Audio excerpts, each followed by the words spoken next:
Hi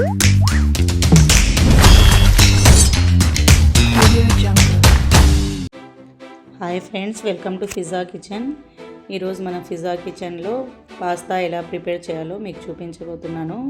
ఇది bachelor pasta మా అబ్బాయి ప్రిపేర్ చేస్తున్నాడు.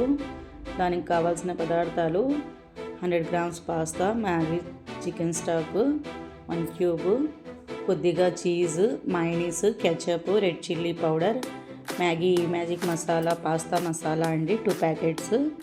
చూడండి, ముందుగా పాస్తాని ఉడికించుకుంటున్నాడు. 1 స్పూన్ సాల్ట్ వేసుకునేసి బౌల్లో వాటర్ వేసుకునేసి పాస్తాని ఉడికించుకుంటున్నాడండి. ఇది తనే ప్రిపేర్ చేస్తున్నాడు, తన ఓన్ రెసిపీ అన్నమాట. బ్యాచిలర్ పాస్తా అంటే ఎలా ఉంటుందో టేస్ట్ చూసిన తర్వాత చెప్పాలండి. ముందుగా అయితే నాకు ఈ ఇంగ్రీడియంట్స్ అన్నీ చూసి చాలా భయం వేసింది, టేస్ట్ ఎలా ఉంటుందో అనేసి.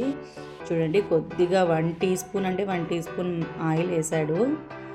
మేమైతే ఒక 50 ml 100 ml అవి వేస్తాం కదా, అలా లేకుండా తను 1 టీ స్పూన్ ఆయిల్ వేసాడండి. తర్వాత చీజ్ వేసాడు. ఆ చీజ్ కొద్దిగా మెల్ట్ అయిన తర్వాత దాంట్లో మైనీస్ అయితే వేసాడండి. మైనీస్ ఒక 2 టీ స్పూన్స్ తీసుకున్నాడు. ఇది తన ఓన్ రెసిపీ అండి. తనకు ఎందుకు ఈ పాస్తా ప్రిపేర్ చేయాలనిపించిందో నాకైతే తెలీదు. ముందుగా అయితే నేను భయపడ్డాను దీని టేస్ట్ ఎలా ఉంటుందో అనేసి. టేస్ట్ అయితే వండిన తర్వాత చాలా బాగుందండి. మా ఇంట్లో అందరికీ నచ్చింది. చూడండి, ముందుగా పాస్తా మైనస్ వేసిన తర్వాత కెచప్ వేసాడు. ఒక 2 టీ స్పూన్స్ కెచప్ వేసేసి దాంట్లో 1/2 teaspoon red chilli powder అండి. కారం ఎక్కువ లేకుండా లైట్గా కారం వేసుకున్నాడు. మ్యాగీ చికెన్ స్టాక్ 1 క్యూబ్ వేసుకున్నాడండి. ఇవన్నీ వేసుకున్న తర్వాత బాగా మిక్స్ చేసుకున్నాడు. చూడండి, పాస్తా పౌడర్ అండి, ఇది ప్యాకెట్స్ దొరుకుతాయి కదా, 2 ప్యాకెట్స్ వేసుకున్నాడండి దీంట్లో. ఇవన్నీ బాగా వేసిన తర్వాత బాగా మిక్స్ చేసుకోవాలి. 100 ml మిల్క్ అండి ఇది. మిల్క్ వేసుకున్న తర్వాత కాసేపు బాగా ఉడికించుకోవాలి. పాస్తాలో మిల్క్ ఏమిటి అనుకున్నాను నేను. తన ఈ రెసిపీ ఎందుకు ఇలా ప్రిపేర్ చేయాలనిపించిందో నాకైతే తెలియదు. కొద్దిగా ఉప్పు అనేది యాడ్ చేసుకున్నాడు దాంట్లో టేస్ట్కి తగిన విధంగా. అన్నీ అయితే పర్ఫెక్ట్గా కుదిరాయండి. ఉప్పు కూడా కరెక్ట్గా సరిపోయింది.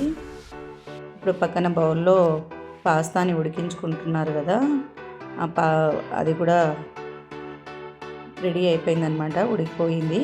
చెక్ చేసుకుంటున్నారు. చూడండి, ఉడికిందా లేదా అనేసి. పాస్తా కూడా ఉడికిపోయిందండి.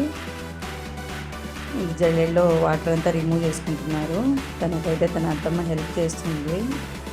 ఇద్దరు కలిసి ఇది ప్రిపేర్ చేశారనమాట. టేస్ట్ అయితే చాలా అదిరిందండి.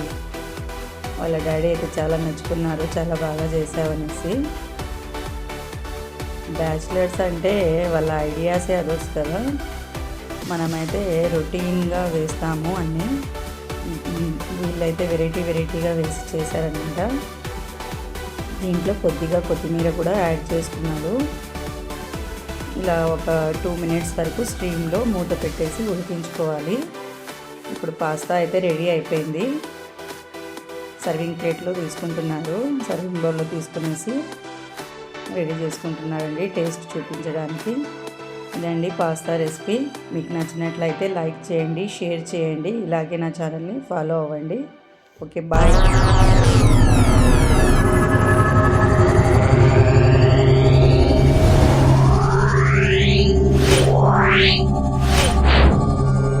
Yeah.